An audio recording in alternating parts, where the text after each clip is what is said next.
Welcome, listeners, but take heed. We will say whatever we need to share our knowledge, thoughts, and joy, and even things that do annoy. So join us now, but be aware. We have a tendency to swear. We'll dial it back a little bit. But frankly, we don't give a shit. Welcome to Just Keep Rolling, a Harry Potter book movie compare and contrast podcast. I'm Keighty, and the lady sheep next to me is Ellen. You. What?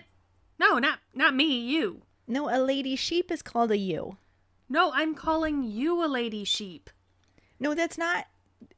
Never mind. Let's just keep rolling into the rolling rehash. Last week, we discussed Chapter 19, The Servant of Lord Voldemort, and the corresponding film scenes. Ron was rich with rodent red herring refutation, but that didn't change the fact that Scabbers was Pettigrew. Pettigrew was Scabbers. Hermione made up her own rules in regards to the legality of student-teacher assault. Lupin fought his desire to have a seat at the piano and regale us with an especially heartfelt rendition of Moonlight Sonata. Crookshanks was eventually won over by Sirius, proving that even though he's a dog, he's a real pussy magnet. Harry showed surprising maturity considering he wanted to take on a convicted murderer with no more than his third-year education. And Wormtail was living proof that Hogwarts should have a course on wizard hygiene. During episode 58, Literal Logistical Gymnastics, our Potter Pondering was again asking about your thoughts on the large amounts of backstory left out of this section. But we also included bonus points if you also made up some answers to my questions about Azkaban. Who prepares the food they serve to the prisoners? Do other wizards work there and have to deal with the Dementors as co-workers? Is there an Azkaban kitchen? Do they prepare it off-site and ship it in each day? And really the most important question, is it any good? Juliana said that the Marauders are her favorite characters, so the fact that they got left out of the movie is irritating. At the same time, it helps her separate the books and the movies a little more. She also said that she imagines the food for inmates is magically sent, similar to how the food appears at Hogwarts. There's an off-site kitchen where food is prepared and magicked over for inmates.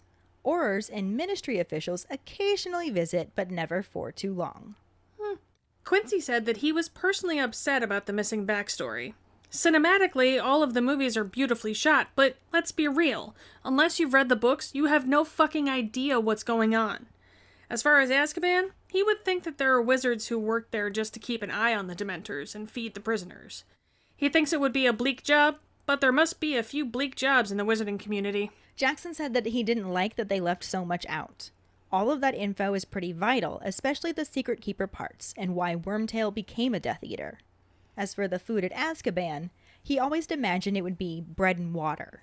Or maybe not even that, could be something like gruel.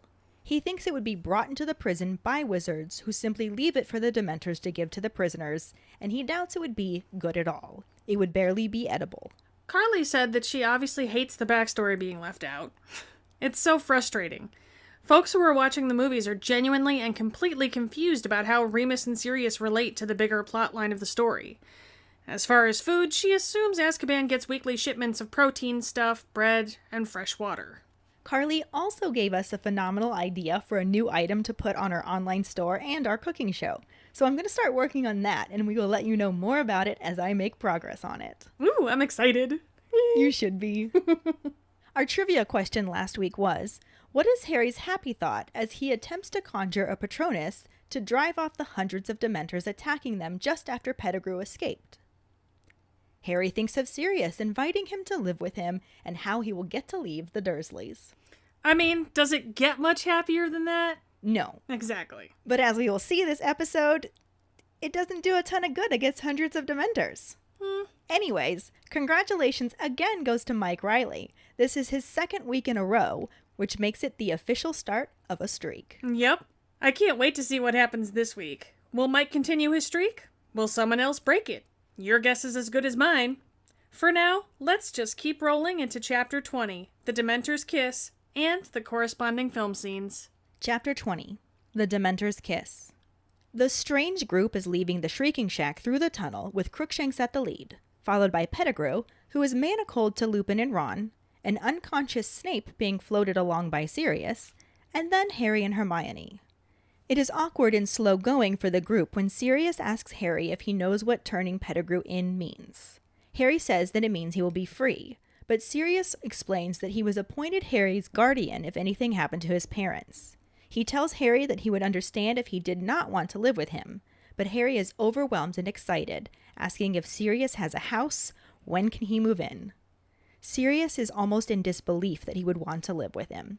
Harry assures Sirius he means it, and his face breaks into a smile, giving Harry a glimpse of the young man who had laughed at his parents' wedding. The two are silent until they reach the end of the tunnel. Crookshanks exits first to freeze the Whomping Willow, allowing everyone to safely exit onto the now dark grounds. Lupin holds his wand on a pitiful Pettigrew, and Harry's mind races with thoughts of leaving the Dursleys to live with his parents' best friend. As the group makes its way to the castle, the clouds suddenly part and moonlight washes over them. Snape's body bumps into Lupin, Ron, and Pettigrew, who have stopped, and Sirius throws an arm out to stop Harry and Hermione. Lupin's body goes rigid and begins to shake. Hermione realizes that he has not taken his potion and was not safe. Sirius tells them to run, but Harry, thinking of Ron chained to Pettigrew and Lupin, tries to leap towards them. Sirius throws Harry back and says to leave it to him and run. Lupin's body begins to change, lengthening and hunching, and he's making a terrible noise, causing even Crookshanks to back away. Lupin, in his werewolf form, snarls and rears up, and Sirius, now in his giant black dog form, runs towards him. The werewolf frees itself from the manacle and begins a violent struggle with Sirius. Harry is unable to look away from the fight until Hermione screams, and he sees that Pettigrew has seized Lupin's wand. A flash and a bang go off, and Ron is limp on the ground. Another flash and bang, and Crookshanks is thrown into the air and falls back onto the ground, immobile. Harry yells Expelliarmus, sending Lupin's wand flying. He runs towards Pettigrew with his wand raised and tells him to stay where he is, but it's too late. Pettigrew has already transformed and escapes, running away in the grass. A howl and a growl turn Harry's attention. He sees the werewolf taking off into the forest and shouts to Sirius that Pettigrew has transformed and gotten away. At Harry's words, a bloody and beaten Sirius rushes off across the grounds after the rat. Harry and Hermione go to Ron, who is breathing but unconscious. Harry looks around and sees that Lupin and Sirius are both gone and Snape is still unconscious, and says they should all get back to the castle and tell someone when they hear the sounds of a dog in pain. Harry and Hermione hesitate, and knowing that they could do nothing for Ron at the moment, they run towards the sounds of yelping near the lake. Harry feels cold as they near the lake, and they see Sirius as a man on all fours, moaning, "No, no, please," before they see the countless Dementors gliding towards him. They surround him, and Harry feels ice cold, his vision fogging as he tells Hermione to try and think of something happy and lifts his own wand, trying to clear his mind of the faint screaming he's starting to hear. Thinking only of Sirius, Harry begins repeating Expecto Patronum. Hermione tries to help, but the Dementors are closing in on them, and Harry feels her fall to the ground next to him as a thin silver mist escapes his wand. All alone now, Harry falls to his knees and struggles to remember that Sirius is innocent.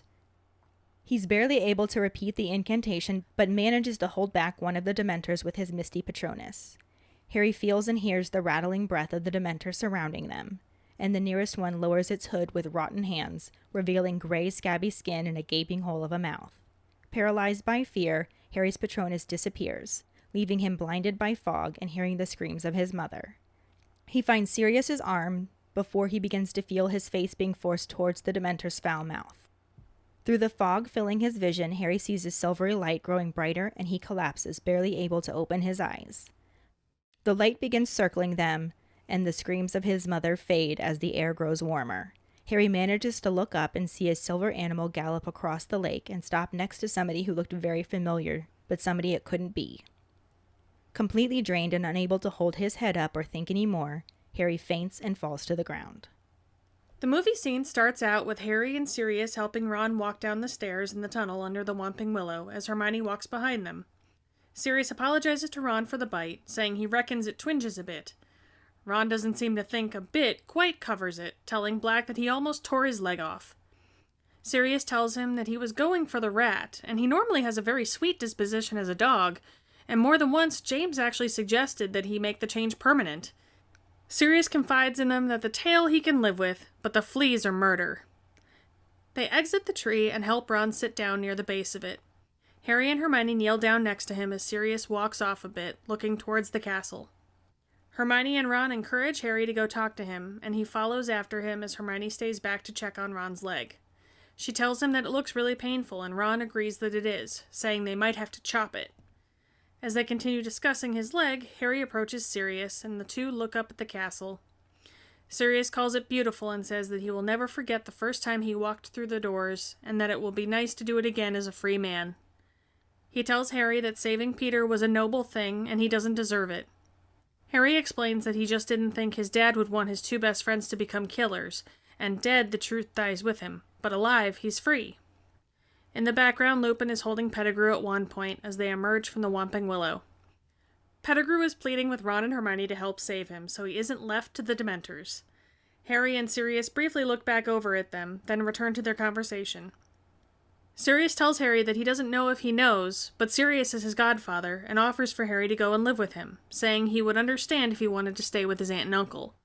Before Harry can answer, Hermione calls out his name and points at the full moon becoming visible as the clouds part and it moves from behind a mountain.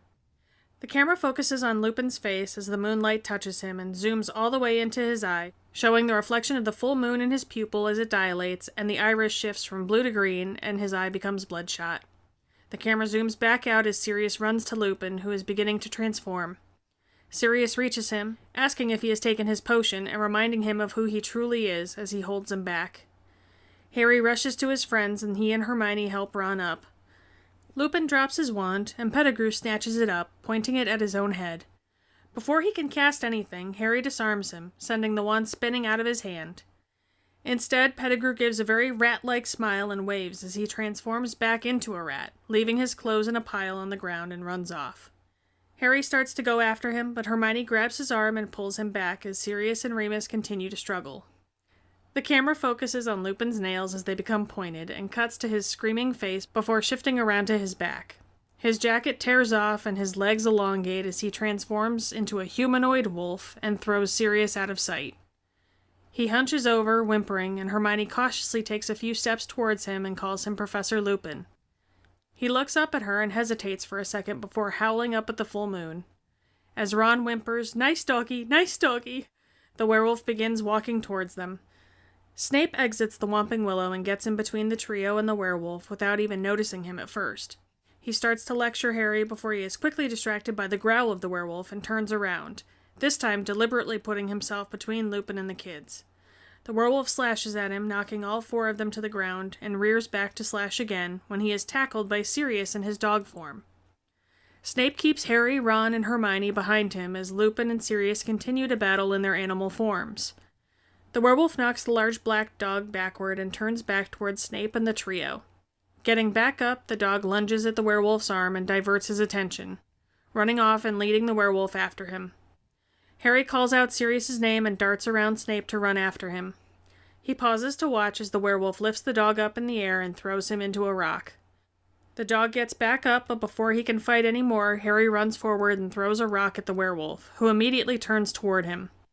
The werewolf rushes towards Harry, but stops and looks off in the distance as they hear a howl. After a second howl, he runs off in the direction it came from, leaving Harry alone with the injured dog that whimpers and turns back into Sirius as he tries to get up and walk. Harry hurries after him, finding Sirius next to the lake as it starts to freeze over. The camera focuses on Sirius's face as he opens his eyes and gasps. The shot switches to an aerial view, showing us hundreds of Dementors flying above them. Some of the Dementors swoop down and begin to draw from Sirius. Harry stands up and points his wand up at them, bellowing "Expecto Patronum!" A white light emits from his wand, but it isn't strong enough to keep the Dementors back, and the light fades as they begin attacking him as well. Harry screams and falls to his knees on the ground next to Sirius, as the Dementors continue to suck away their happiness. A Dementor descends upon Sirius, and they all begin to surround them. A small but brilliant blue-white light emerges from Sirius's mouth. Harry whispers his name as he watches and looks up, seeing another light across the water. In the form of a stag, it emanates even more bright white light and drives all the Dementors away. The little blue-white light returns to Sirius's mouth and he gasps. The light from the stag begins to fade as Harry also starts to lose consciousness, barely making out the person in the distance who had cast the Patronus before everything fades to black. Again, these scenes are running fairly parallel, with some definite differences and things left out or changed. But both the book and the movie start out with the group leaving the Shrieking Shack through the tunnel under the Whomping Willow Tree.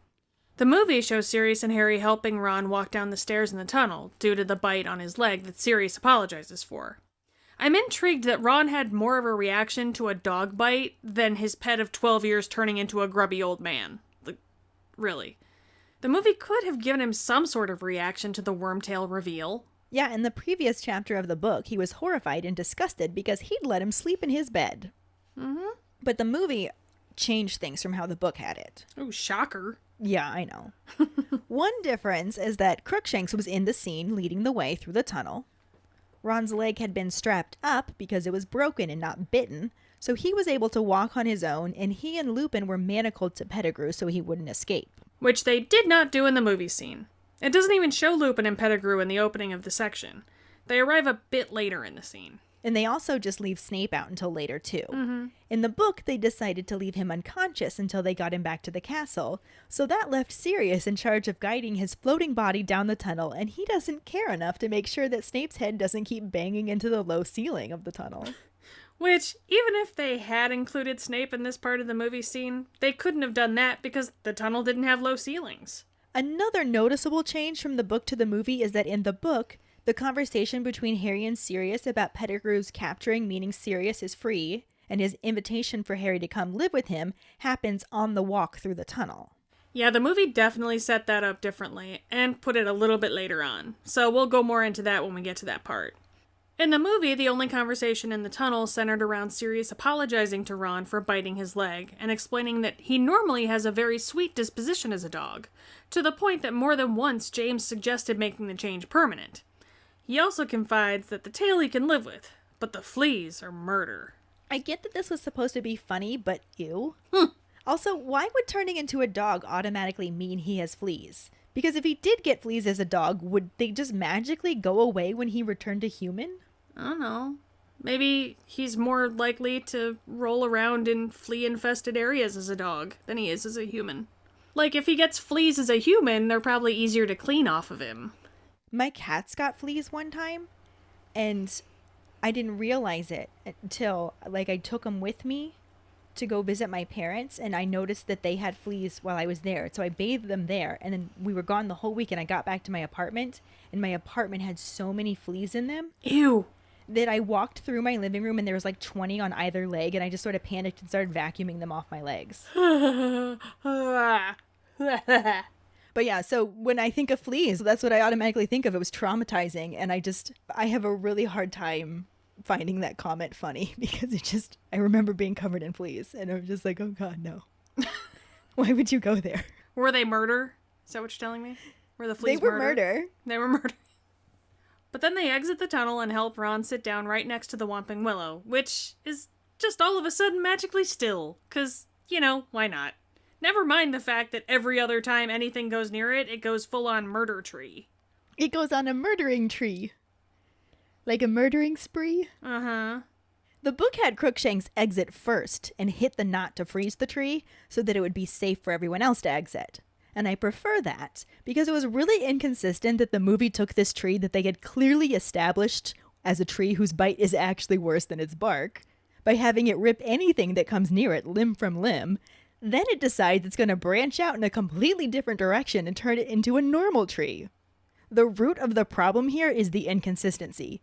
There's no explanation as to why the tree all of a sudden leaves them alone. It would be nice if they had given us an explanation because, truly, I'm stumped. Are you serious? Are you done? No, I am not. It's a real mystery. Oh my god. Can we please just keep rolling? Fine. Ugh, only since I can tell Jesus. you're pining for me to stop. You are so lucky we're not recording in person today. Oh my gosh. Oh, Holy anyways, shit. Wow. Like I mentioned, in the book, Harry and Sirius talk about new living arrangements for Harry, and Sirius doesn't think he would actually want to. But Harry is so excited over the possibility, he accidentally hits his head on the low ceiling, and then tells Sirius that of course he wants to leave the Dursleys, wondering if he has a house and when he can move in. This makes Sirius actually smile, and that makes him look years younger and more like the man smiling in the wedding photo with Harry's parents. As I mentioned before, this conversation does happen a bit later, but it's definitely different from how the book had it. Not just because they weren't in the tunnel. Yeah, but then they finish the walk through the tunnel in silence and exit through the tree after Crookshanks pushes the knot to freeze it. Once everyone is out, they start walking across the grounds to head back towards the castle. Which I already mentioned is different in the movie, since they exit the tunnel and sit Ron down to rest. Harry and Hermione kneel down next to Ron to check on him, and Sirius walks off to look up at the castle. Harry looks after him, and Hermione tells him to go. She'll stay with Ron. Way to play wingman so Harry can get his feels on with a guy he wanted to straight up murder half an hour ago, right? It's probably good he's given an opportunity to sort through those feelings. Like, so sorry I wanted to murder you? Yeah, that probably did warrant a conversation, you know. Then as Harry is following after Sirius, Ron and Hermione are talking about Ron's leg, and I'm not sure if the movie did this deliberately, but the way Ron is whining about his leg and saying they'll need to chop it off rings strongly of Nazi von Douchebag II's reaction to being attacked by Buckbeak. Like, sometimes it feels like Ron and Draco are two sides of the same coin, and I'm not entirely sure how I feel about that. So I always viewed this as Ron making fun of Draco by saying that. Because for sure it's meant to be funny and play into the comedy aspect of the film. I mean, the wound didn't even look all that bad. They just basically squirted ketchup on his leg and called it a day. True. I don't know, it felt more like Ron being whiny. Because Hermione even follows it up by saying, oh, I'm sure Madame Pomfrey will be able to fix it in a jiff or whatever. Right, but then he just kept going, oh no, they're going to have to chop it. But that's why I thought he was serious. That's why I thought he was that made me think he was being sarcastic the whole time. Oh, see?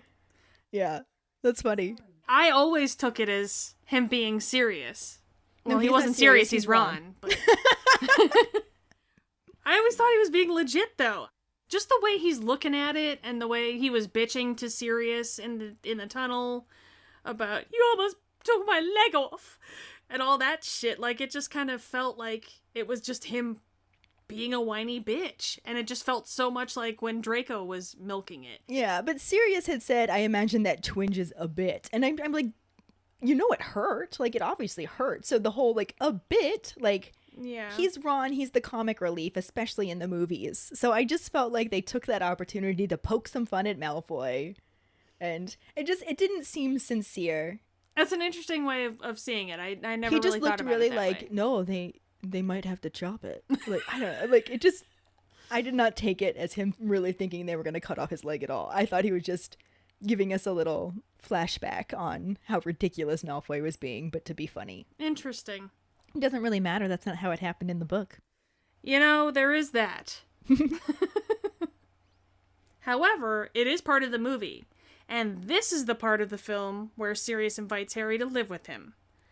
And I love the Harry and Sirius heart-to-heart they have looking over at Hogwarts, but all I can think is, holy fuck, they have a long way to walk back. Like, oh my god. Yet again, Hogwarts equals hella cardio. Yeah, it definitely made for a beautiful visual during the conversation, but that is a hell of a hike. Right? But also, I mean, good on you, Harry, to be like, hey, maybe let's not kill the only guy who can prove he wasn't killed by you. Like, just saying. Yeah, it was a fairly rare, very intelligent moment for Harry. Mm-hmm. He also tells Sirius that he didn't think his dad would want his best friends to become killers, and that was his reasoning in the book too, as we mentioned last week. Yeah, and then while Sirius and Harry are talking, Remus and Peter exit the still motionless Whomping Willow. And back to what I was saying about Ron's lack of reaction to his pet turning into a man. A man? A man?! They couldn't even give him a reaction aside from a surprised look when they were outside and Wormtail was trying to remind him of the good old days, as though he wasn't really a dude in a super convincing rat costume the whole damn time. Yeah, they didn't even really leave time for him to react.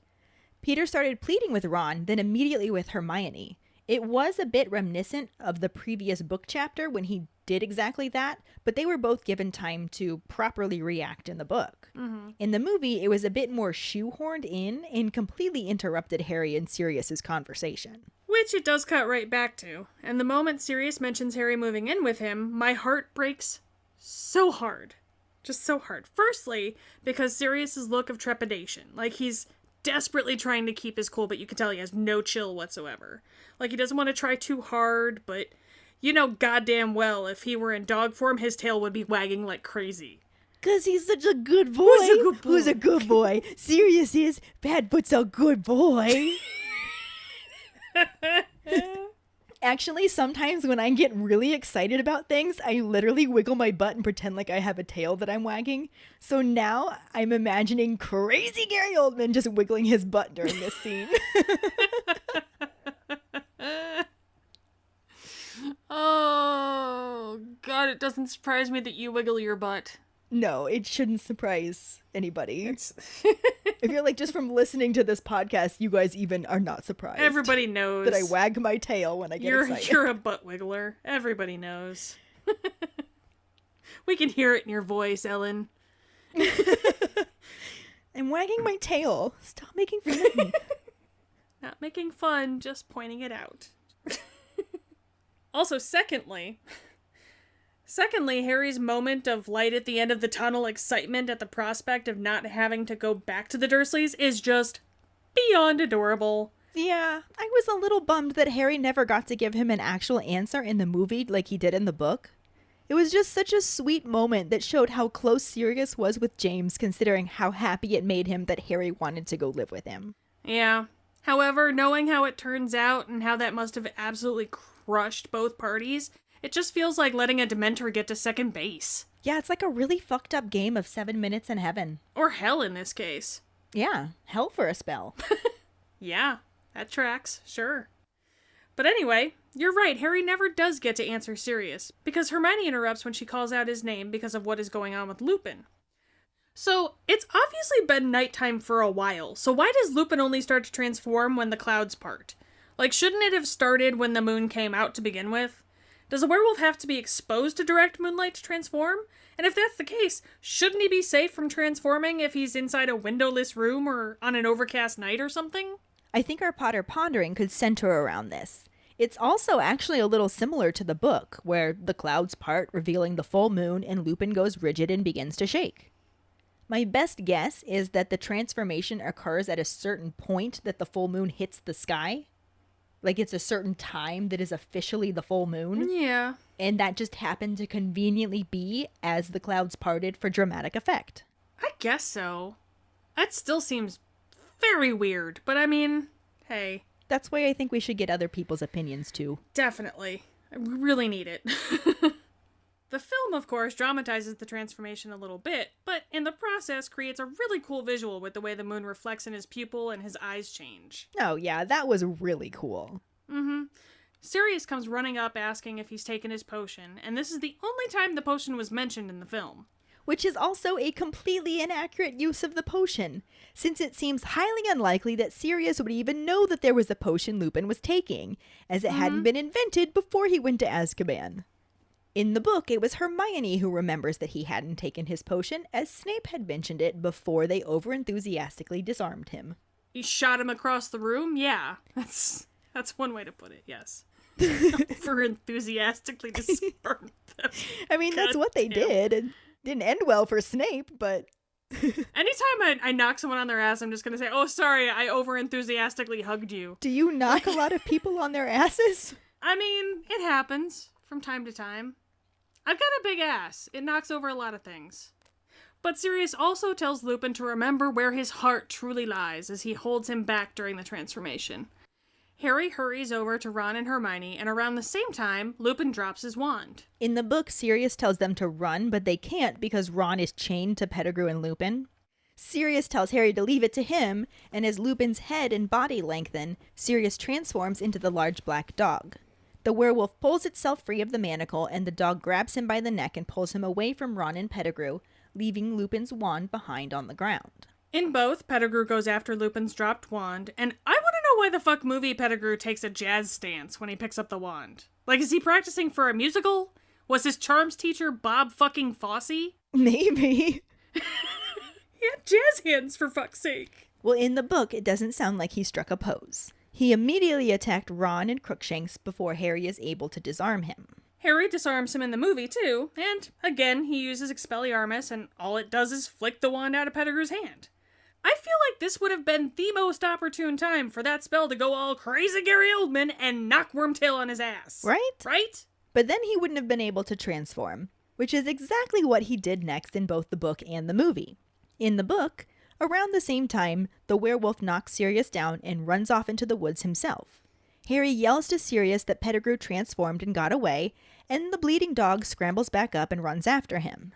Harry and Hermione go to check on Ron, who is still breathing, but they aren't quite sure what to do since the only company they are left with is the unconscious floating Snape. Conscious or unconscious, that's just no company at all. In the movie, when Pettigrew changes, it makes me irrationally, or maybe completely rationally, angry that Pettigrew's clothes don't transform with him, especially since it was established that when he goes from rat to man, he is clothed. And we also know from our conversation in our bonus Potterheads a History episode that when an animagus transforms into their animal form, their clothes actually bond to their bodies.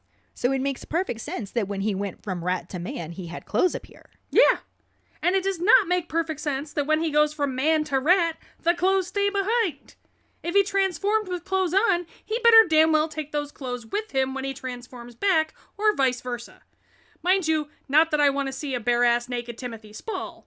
His son Rafe, however, well, let's just say I'm totally renting that movie in 4K HD.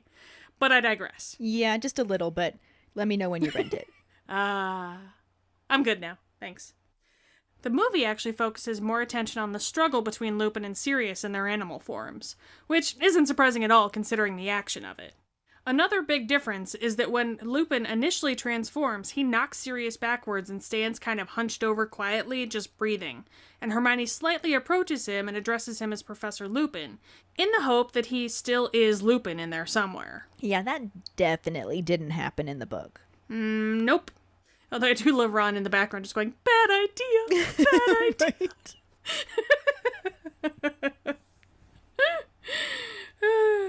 Anyway, Werewolf Lupin pauses for a second, then howls and begins to walk toward the trio.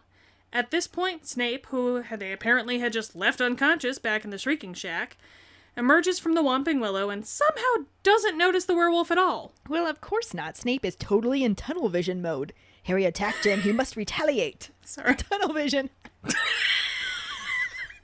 what I thought the joke was. Nope, that one was an accident. I pun so much I can't even help it. Yeah, though it isn't long before he is completely sidetracked by the approaching werewolf. Understandably so. Right. In another often talked about and somewhat controversial difference from the book to the movie, Snape puts himself between the werewolf and Harry, Ron, and Hermione to protect them. I do find this to be controversial, specifically because that's not how it happened in the book. Snape was unconscious the entire time and never even participated in any of this drama. However, I genuinely believe that if he had been awake, he would have done exactly what they had him do in the movie. I think that this is one of those moments that Rowling was referring to about the movie including things that she hadn't even written yet. This clearly showed the side of Snape that was intended to be revealed later in the books. I was thinking that myself. Like, hey, this is probably one of those moments where Alan Rickman knew because he had talked to Jo about things. And she explained to him, like, things about Snape's character. And so he knew, like, yeah, Snape would do this. Like, I mean, he was a dick, but he was ultimately a protector. Yeah. He promised Dumbledore that he would protect the students. So I genuinely think that he would stay true to his word and protect the students, and that's exactly what he did there. So I don't think it was out of character for him. It was just a little early. Yeah. And it contradicted what happened in the book. Well, yeah, I always think, too, that it's one thing for him or Filch to threaten the students or to do stuff to the students, because it's him doing it, like he knows how far he's going to take it. But when you see a giant-ass werewolf standing there, and you're like, holy fuck, yeah, the mom, like, not that he's a mom, but the mom seatbelt thing happens, you know, where your mom stuck her arm out and she was your seatbelt. Yeah, because, I mean, I'm not a mom, and I still have that reaction. Granted, I'm usually trying to protect groceries, but... You know what? Protection is protection. It's a reaction, and I think that it was an interesting choice because it was true to his character, but I think it still happened a little too early. Yeah. I think because I am disappointed, like we were talking about last week, how they basically completely omitted his super unstableness, which he's unconscious for all this part, and by the time he actually wakes up, dude is still really fucking unstable. And we don't get to see any of that in the movie. Instead, what we see is something that goes against what we think about this man at this point. Mm-hmm. I very much agree with that. As a werewolf, Lupin does slash at them a couple of times, but before he can do any real damage, Sirius shows up in his black dog form and backs him off. He gets knocked back at first, but then manages to divert the werewolf's attention away from Snape and the kids by running off and leading the werewolf away. Harry darts around Snape and runs after them, pausing at a distance to watch as the werewolf lifts the dog up and throws him into a rock. Not a bit of this happened in the book. What? Like we said, the movie definitely had to make things more dramatic. Especially since it also had not Ravenclaw Harry deciding that throwing a rock at the werewolf was a good move. I suppose you could say it was, in the sense that his intention was to distract the werewolf from hurting Sirius anymore. I mean, it did work well for that, but it became decidedly less of a good move as the werewolf turned his attention to the person who threw the rock. But as he starts to rush at Harry, a distant howl catches his attention. He pauses, hears another howl, and runs off towards the direction of the howl, because a werewolf only responds to the call of its own kind. And this is actually a significant moment that we will talk more about later, but also did not happen in the book. Yep. The injured dog gets up and transforms back into Black, who stumbles away. Harry follows after him again and finds him lying on the ground next to the lake. The next part of the movie scene starts to line back up with the book a little bit better, though there are still some changes. While Harry and Hermione are trying to figure out what to do, they hear a loud yelping from a dog in pain. The two of them take off towards the cries coming from near the lake and run right into the extreme cold and fog. The biggest difference here is that Hermione is not present for this scene in the movie. Harry is checking on the apparently unconscious Sirius as the lake starts to freeze over. The camera focuses on Sirius's face as his eyes open and he gasps. Then it switches to an aerial view that shows us hundreds of Dementors flying above them. And this is another big difference because in the book, they're just gliding around the lake towards them. Because Dementors can't fucking fly! In the movie, Harry stands and points his wand up towards them and shouts, "Expecto Patronum!" A white light appears from the end of his wand, but isn't strong enough to hold the Dementors back. In the book, Harry is desperately thinking about how he's going to get to live with his godfather and leave the Dursleys as he tries to cast the Patronus. Which was our trivia question. Yes, it was. Mm-hmm. He also asks Hermione to help, but she's not able to. And with the Dementors closing in, all Harry could produce was a small silver wisp. Hermione collapses next to him and he drops to his knees. An approaching Dementor sweeps Harry's indistinct Patronus aside. Harry could hear the rattling breath as the nearest Dementor lowered its hood and revealed thin, gray, scabbed skin stretched over empty eye sockets and a gaping hole for a mouth, sucking in the air and creating that rattling sound. I'm sorry, gaping is just the grossest word. Especially when you put it right before hole. Yeah. The gaping itself's not or that mouth. bad, but when gaping hole... Yeah. Gaping hole for a mouth, yeah. Not a fan. This is another significant difference in the movie, because the Dementors don't really have hoods, nor do they ever lower them to show us what their face actually looks like. Kinda glad about that, if I'm not gonna lie. They're already pretty gross, just saying. They just fly instead and keep swooping in to suck the happiness away in a blur from both Harry and Sirius. In the book, the Dementor actually clamped its scaly hands around Harry's neck and forced his face upwards. Harry can feel its putrid breath, hear his mother screaming, and is convinced that it's the last thing he's ever going to hear. But then, through the fog, he sees a brilliant silvery light growing brighter and brighter, and then falls forward into the grass. In the movie, the Dementors target Sirius more so than Harry. As they are surrounding them both, a little light emerges from Sirius's mouth and hovers above him. Harry whispers his name and then notices a brilliant white light in the form of a stag across the lake. In the book, Harry manages to look up and see that the bright light is some form of an animal, but as he fights to keep consciousness, he can't really see well enough to tell what it is for sure. But it drives all the Dementors away, and just before he faints, he sees a person who looks strangely familiar. And the chapter ends as he passes out. The movie scene ends somewhat similarly. The stag drives away all of the Dementors, and I vividly remember not being able to look away from the screen when I first saw the Dementors kiss scene. I don't know what I pictured when I read the book, but the way Sirius's soul was so bright and everything was so still in that moment up until it floated back down to his mouth, and then that shuddering intake of breath, I just, like, holy shit, I was hooked. Like, I couldn't eat. I was glued to the screen. I could not look away. It was amazing. Yeah, even though it wasn't at all what happened in the book, it was such an intense scene. I remember holding my breath the entire time Sirius's soul was hovering there. Mm-hmm. I didn't properly breathe again until he gasped. Right? Then the light from the stag begins to fade, and Harry can just make out the person who conjured it in the distance. Then everything fades to black, and the movie scene ends here. We have no new actors in this section, so we'll just go right on to our Potter Ponderings. This week, we want your thoughts on how in both the book and the movie, Lupin transformed as soon as the clouds parted and the light from the full moon touched him. Was this a coincidence? Does the moonlight need to touch him? What do you think? Find the post on our Facebook page and share your thoughts. We really look forward to reading them. Mm-hmm. This will bring us to our Sorting Hat story, which is from Michelle Showalter. She writes, "My house is Gryffindor, my wand is Hazelwood with a phoenix feather core, 10.5 inches, and my Patronus is a hummingbird. I was 8 when 9/11 happened and my mom was immediately deployed. We were already living apart, divorced parents, and she lived in Florida while I lived in Alabama. We didn't get a phone call or anything since there wasn't time. All my dad said was, 'Your mom will be gone for a while.' We didn't hear from her for nearly a year. No letter, no calls, nothing. Wow. During that time, my second grade teacher knew all about this. I lived in a very small town, graduated with 90 people. And she was the one who tested our reading and comprehension skills. I was at an 8th grade level, so she gave me her copy of Harry Potter and the Sorcerer's Stone, and I was hooked. I was able to escape into a world and not worry if I was ever going to see my mom again. From then on, my family got me each book for my birthday or Christmas, and my mom took me to the midnight release of Order of the Phoenix. It's been my escape and one of my therapeutic medicines since I was 8 years old." Aww. Right?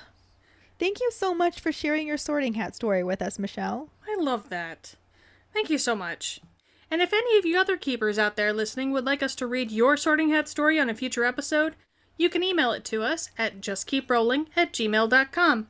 Let us know your house, wand, Patronus, how you got into Harry Potter, and anything else that you might want to share with us. Or you can just message it to us over social media. Our trivia question this week is, what charm does Snape think Black bewitched Harry, Ron, and Hermione with? The prize for the first one who responds with a correct answer and the code word #OrderOfMerlin will get a sticker. Another way to get a sticker is to rate and review us through iTunes. If you don't have an Apple account, then you can write us a recommendation on our Facebook page. Make sure to email us at justkeeprolling@gmail.com to let us know you did, and we'll get back to you to figure out which sticker you want and where to send it. Don't forget to find us and follow us on Facebook at JKR Podcast and Twitter and Instagram at Just Keep Rolling. Following us on Podbean at justkeeprolling.podbean.com will get you the episode as early as possible and give you a leg up in answering the trivia question. You can also go to our website at justkeeprolling.com to check out our Just Keep Rolling and Harry Potter related merchandise for sale, which will soon include something new that we are working on now. Thank you, Carly, for the idea. Exciting! Don't forget to subscribe to our YouTube channel where we post our weekly podcast episodes, cooking show episodes, vlogs, bloopers, and other random videos. If you would like to support us as a patron, you can sign up on patreon.com/justkeeprolling.